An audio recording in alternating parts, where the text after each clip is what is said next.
de Jorge Luis Borges, del libro Ficciones. El jardín de senderos que se bifurcan. A Victoria Ocampo.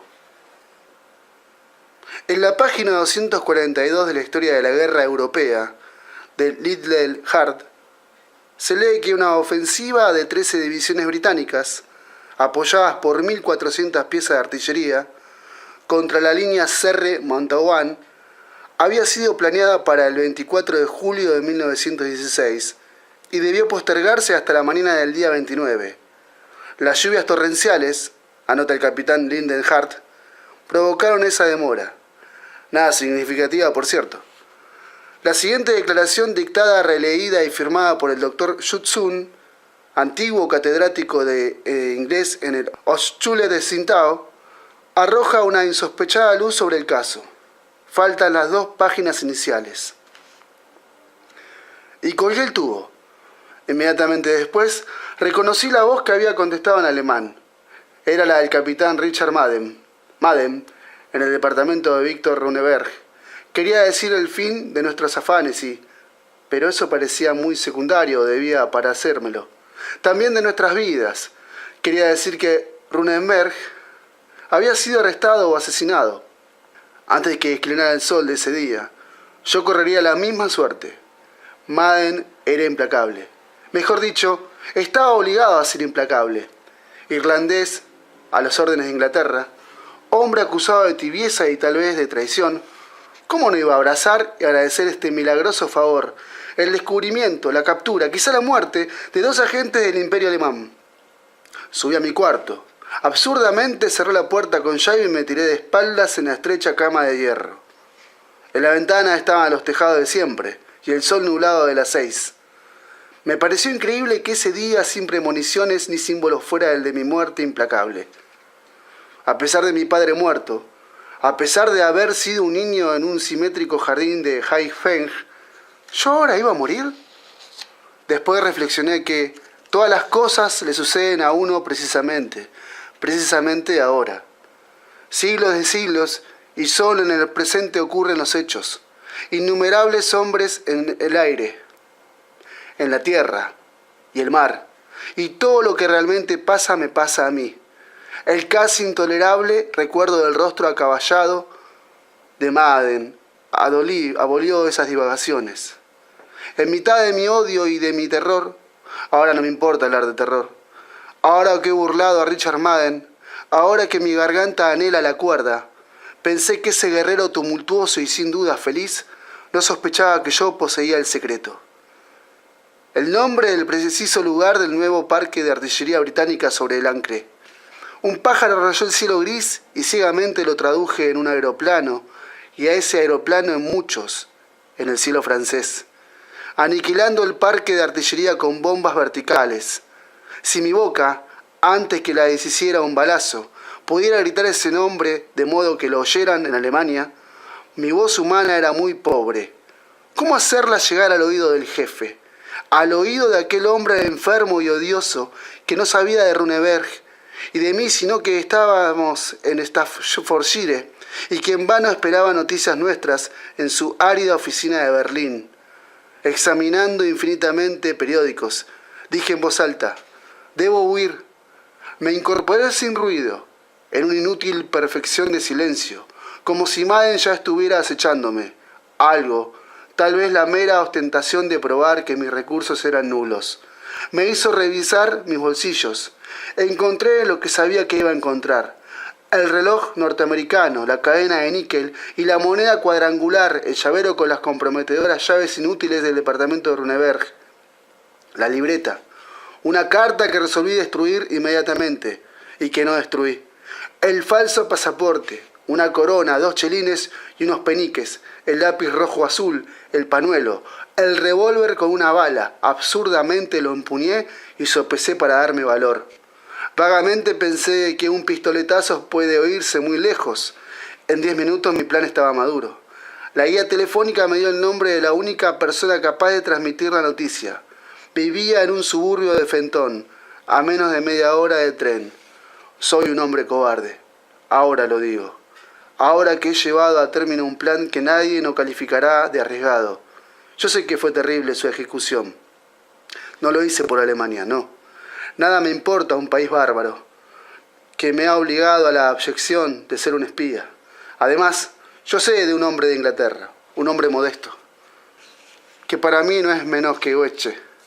Arriba de una hora no hablé con él, pero durante una hora fue Goethe. Lo hice, porque yo sentía que el jefe temía un poco a los de mi raza, a los innumerables antepasados que confluyen en mí. Yo quería probarle que un amarillo podía salvar a su ejército. Además, yo debía huir del capitán. Sus manos y su voz podían golpear en cualquier momento a mi puerta. Me vestí sin ruido. Me dije adiós en el espejo. Bajé. Escudriné la calle tranquila y salí. La estación no distaba mucho de casa, pero jugué preferible tomar un coche. Arguí que así corría menos peligro de ser reconocido. El hecho es que en la calle desierta me sentía visible y vulnerable, infinitamente. Recuerdo que le dije al cochero que se detuviera un poco antes de la entrada central. Bajé con lentitud y voluntaria y casi penosa. Iba a la aldea de Ashgrove, pero saqué un pasaje para una estación más lejana. El tren salía dentro de unos muy pocos minutos, a las 8:50. Me apresuré. El próximo saldría a las 9:30. No había casi nadie en el andén. Recorrí los coches. Recuerdo unos labradores, una enlutada, un joven que leía con fervor los anales de Tácito, un soldado herido y feliz. Los coches arrancaron al fin. Un hombre que reconocí corrió en vano hasta el límite del andén. Era el capitán Richard Madden. Aniquilado, trémulo, me encogí en la otra punta del sillón, lejos del temido cristal. De esa aniquilación pasé a una felicidad casi abyecta. Me dije que ya estaba empeñado mi duelo y que yo había ganado el primer asalto. Al burlar, siquiera por 40 minutos, siquiera por un favor del azar, el ataque de mi adversario. Arguí que esa victoria mínima prefiguraba la victoria total. Arguí que no era mínima, ya que sin esa diferencia preciosa que el horario de trenes me esperaba, yo estaría en la cárcel o muerto. Arguí, no menos sofisticadamente, que mi felicidad acobarde probaba que yo era hombre capaz de llevar a un buen término la aventura. De esa debilidad saqué fuerzas que no me abandonaron. Preveo que el hombre se resignará cada día a empresas más atroces. Pronto no habrá sino guerreros y bandoleros. Les doy este consejo. El ejecutor de una empresa atroz debe imaginar que ya lo ha cumplido. Debe imponerse un porvenir que sea irrevocable como el pasado. Así procedí yo, mientras mis ojos de hombre ya muerto registraban la influencia de aquel día que era tal vez el último, y la difusión de la noche. El tren corría con dulzura, entre fresnos. Se detuvo, casi en medio del campo. Nadie gritó el nombre de la estación. ¿Ashgrove?, les pregunté a unos chicos en el andén. Ashgrove, contestaron. Bajé. Una lámpara ilustraba el andén, pero las caras de los niños quedaban en la zona de sombra. Uno me interrogó: ¿usted va a la casa del doctor Stephen Albert? Sin aguardar contestación, otro dijo: la casa queda lejos de aquí, pero usted no se perderá si toma ese camino a la izquierda y en cada encrucijada del camino dobla a la izquierda. Les arrojé una moneda, la última. Bajé unos escalones de piedra y entré en el solitario camino. Este lentamente bajaba. Era de tierra elemental. Arriba se confundían las ramas, la luna baja y circular parecía acompañarme. Por unos instantes pensé que Richard Madden había penetrado de algún modo mi desesperado propósito. Muy pronto comprendí que eso era imposible. El consejo de siempre doblar a la izquierda me recordó que era tal el procedimiento común para descubrir el patio central de ciertos laberintos. Algo entiendo de laberintos. No en vano soy bisnieto de aquel Chui Pen, que fue gobernador de Yunnan y que renunció al poder temporal para escribir una novela que fuera todavía más populosa que el Juan Lu Meng y para edificar un laberinto en el que se perdieran todos los hombres. 13 años dedicó a ese heterogéneo fatiga. Pero la mano de un forastero lo asesinó y su novela era insensata y nadie encontró el laberinto. Bajo los árboles ingleses medité en ese laberinto perdido, lo imaginé inviolado y perfecto en la cumbre secreta de una montaña. Lo imaginé borrado por arrozales o debajo del agua. Lo imaginé infinito, no ya de kioscos adochavados y de sendas que vuelven, sino de ríos y provincias y reinos. Pensé en un laberinto de laberintos, en un sinuoso laberinto creciente que abarcara el pasado y el porvenir y que implicara de algún modo los astros. Absorto en esas ilusorias imágenes, olvidé mi destino de perseguido. Me sentí por un tiempo indeterminado, percibidor abstracto del mundo. El vago y vivo campo, la luna, los restos de la tarde, obraron en mí. Asimismo el declive que eliminaba cualquier posibilidad de cansancio. La tarde era íntima, infinita. El camino bajaba y se bifurcaba entre las ya confusas praderas. Una música aguda y como silábica se aproximaba y se alejaba en el vaivén del viento. Empañada de hojas y de distancia, pensé que un hombre puede ser enemigo de otros hombres, de otros momentos de otros hombres, pero no de un país, no de luciérnagas. Palabras, jardines, cursos de agua, ponientes. Llegué así a un alto portón herrumbrado. Entre las rejas descifré una alameda y una especie de pabellón. Comprendí de pronto dos cosas. La primera trivial, la segunda casi increíble. La música venía del pabellón. La música era china. Por eso yo lo había aceptado con plenitud, sin prestarle atención. No recuerdo si había una campana o un timbre, o si llamé golpeando las manos. El chisporroteo de la música prosiguió. Pero del fondo de la íntima casa un farol se acercaba. Un farol que rayaba y a ratos anulaba los troncos. Un farol de papel, que tenía la forma de los tambores y el color de la luna. Lo traía un hombre alto, no vi su rostro, porque me cegaba la luz. Abrió el portón y dijo lentamente en mi idioma: «Veo que el piadoso Xi Pen se empeña en corregir mi soledad. ¿Usted sin duda querrá ver el jardín?» Reconocí el nombre de uno de nuestros cónsules y repetí desconcertado: ¿El jardín? El jardín de senderos que se bifurcan. Algo se agitó en mi recuerdo y pronuncié con incomprensible seguridad: el jardín de mi antepasado, Sui Pen. ¿Su antepasado? ¿Su ilustre antepasado? Adelante. El húmedo sendero zigzagueaba como los de mi infancia. Llegamos a una biblioteca de libros orientales y occidentales. Reconocí encuadernados en seda amarilla algunos tomos manuscritos de la enciclopedia perdida que dirigió el tercer emperador de la dinastía luminosa y que no se dio nunca a la imprenta. El disco del gramófono giraban junto a un fénix de bronce. Recuerdo también un jarrón de la familia Rosa y otro, anterior de muchos siglos, de ese color azul y que nuestros artífices copiaron de los alfareros de Persia.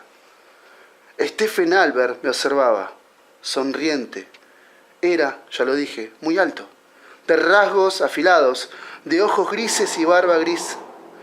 Algo de sacerdote había en él, y también de marino.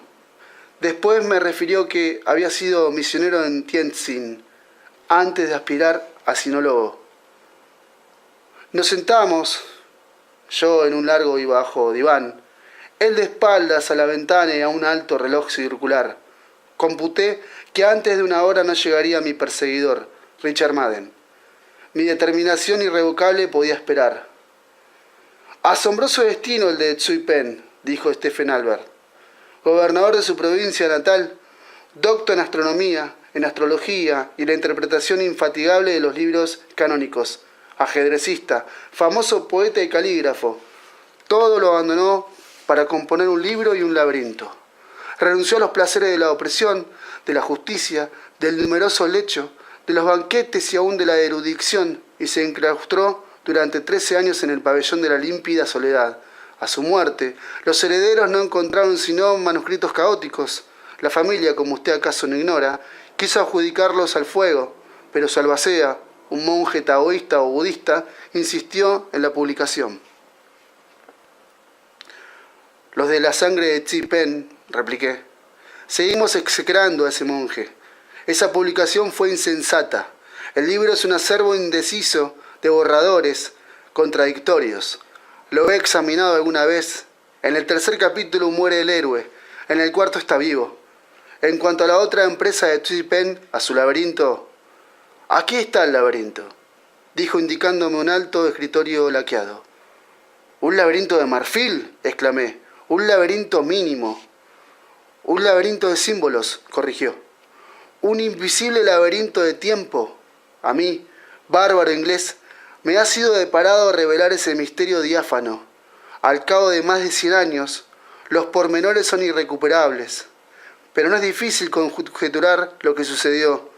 Tsui Pen diría una vez, me retiro a escribir un libro, y otra, me retiro a construir un laberinto. Todos imaginaron dos obras. Nadie pensó que el libro y el laberinto eran un solo objeto. El pabellón de la límpida soledad se erguía en el centro de un jardín tal vez intrincado. El hecho puede haber sugerido a los hombres un laberinto físico.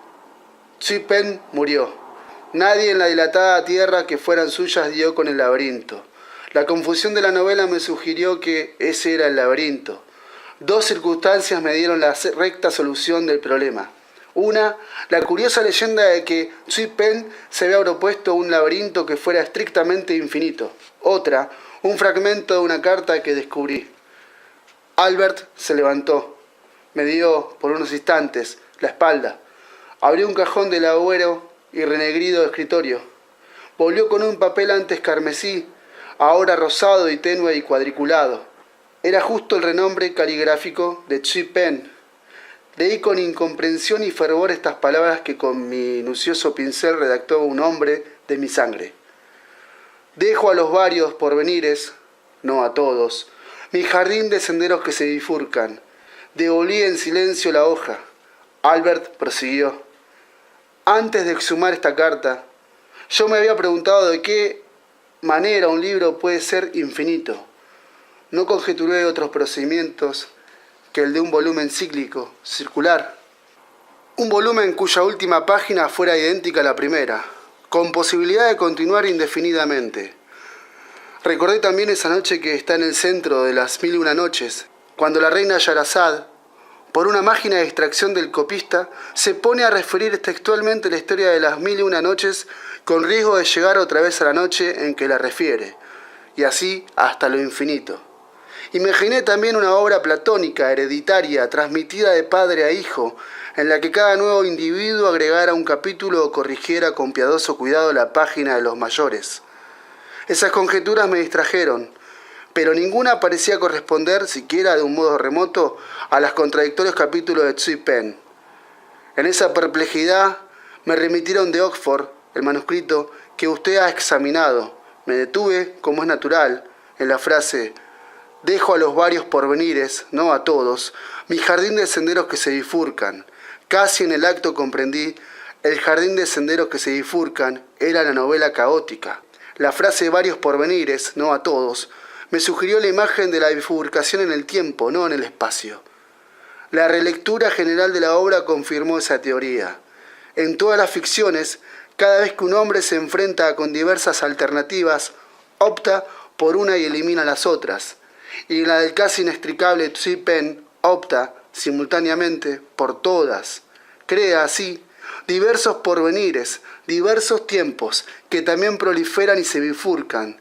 De ahí las contradicciones de la novela. Fang, digamos, tiene un secreto. Un desconocido llama a su puerta. Fang resuelve matarlo. Naturalmente, hay varios desenlaces posibles. Fang puede matar al intruso. El intruso puede matar a Fang. Ambos pueden salvarse. Ambos pueden morir, etc. En la obra de Tsui Pen, todos los desenlaces ocurren. Cada uno es el punto de partida de otras bifurcaciones. Alguna vez, los senderos de ese laberinto convergen. Por ejemplo, usted llega a esta casa, pero en uno de los pasados posibles usted es mi enemigo, en otro, mi amigo. Si se resigna usted a mi pronunciación incurable, leeremos unas páginas. Su rostro en el vívido círculo de la lámpara era sin dudas el de un anciano, pero con algo inquebrantable y aún inmortal. Leyó con lenta precisión dos redacciones de un mismo capítulo épico. En la primera, un ejército marcha hacia una batalla a través de una montaña desierta. El horror de las piedras y de la sombra le hace menospreciar la vida y logra con facilidad la victoria. En la segunda, el mismo ejército atraviesa un palacio en el que hay una fiesta. La resplandeciente batalla les parece una continuación de la fiesta y logran la victoria. Yo oía con decente veneración esas viejas ficciones, acaso menos admirables que el hecho de que las hubiera ideado mi sangre y de que un hombre de un imperio remoto me las restituyera, en el curso de una desesperada aventura en una isla occidental. Recuerdo las palabras finales, repetidas en cada reacción como un mandamiento secreto. Así combatieron los héroes, tranquilo el admirable corazón, violenta la espada, resignados a matar y a morir. Desde ese instante, sentí a mi alrededor y en mi oscuro cuerpo una invisible, intangible pululación, no la pululación de los divergentes, paralelos y finalmente coalescentes ejércitos, sino una agitación más inaccesible, más íntima y que ellos de algún modo prefiguraban. Stephen Albert prosiguió. No creo que su ilustre antepasado jugara ociosamente a las variaciones. No juzgo verosímil que sacrificara 13 años a la infinita ejecución de un experimento retórico. En su país, la novela es un género subalterno. En aquel tiempo era un género despreciable. Tsui Pen fue un novelista genial, pero también fue un hombre de letras que sin duda no se consideró un mero novelista. El testimonio de sus contemporáneos proclama, y harto lo confirma en su vida, sus aficiones metafísicas, místicas. La controversia filosófica usurpa buena parte de su novela. Sé que de todos los problemas, ninguno lo inquietó y lo trabajó, como el abismal problema del tiempo. Ahora bien, ese es el único problema que no figura en las páginas del Jardín. Ni siquiera usa la palabra que quiere decir tiempo. ¿Cómo se explica a usted esa voluntaria omisión? Propuse varias soluciones, todas insuficientes. Las discutimos. Al fin, Stephen Albert me dijo: en una adivinanza cuyo tema es el ajedrez, ¿cuál es la única palabra prohibida? Reflexioné un momento y repuse: la palabra ajedrez. Precisamente, dijo Albert, el jardín de senderos que se bifurcan es una enorme adivinanza, o parábola, cuyo tema es el tiempo. Esa causa recóndita le prohíbe la mención de su nombre. Omitir siempre una palabra, recurrir a metáforas ineptas y a perifrasis evidentes, es quizás el modo más enfático de indicarla. Es el modo tortuoso que prefirió en cada uno de los meandros de su infatigable novela, el oblicuo Tsui Pen. He confrontado centenares de manuscritos. He corregido los horrores que la negligencia de los copistas ha introducido. He conjeturado el plan de ese caos. He creído restablecer el orden primordial. He traducido la obra entera. Me consta que no emplea una sola vez la palabra tiempo.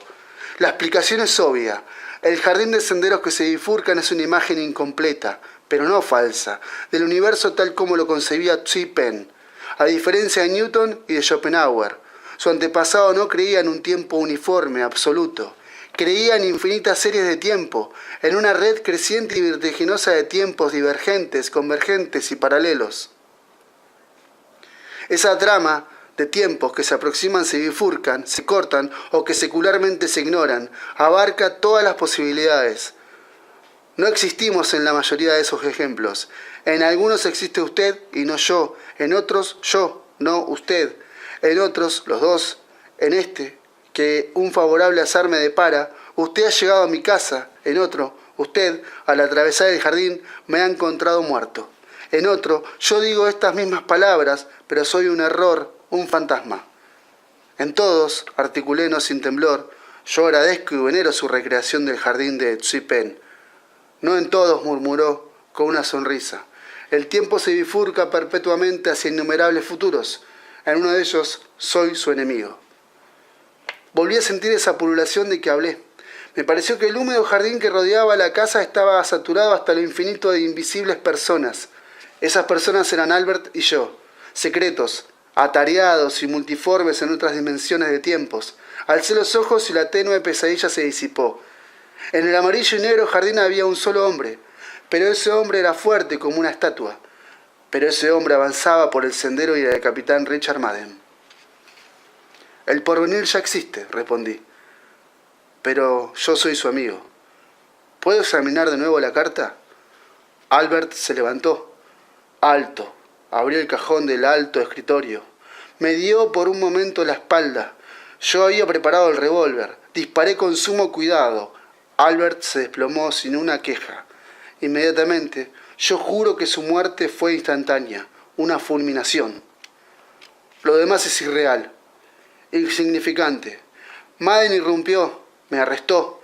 He sido condenado a la horca, abominablemente vencido. He comunicado a Berlín el secreto nombre de la ciudad que deben atacar. Ayer la bombardearon.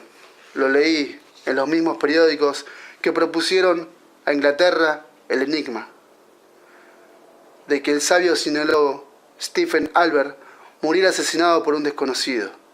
Yo, Tsun, el jefe, ha descifrado ese enigma. Sabe que mi problema era indicar, a través del estrépito de la guerra, la ciudad que se llama Albert y que no hay otro medio que matar a una persona de ese nombre. No sabe, nadie puede saber, mi innumerable contradicción y cansancio.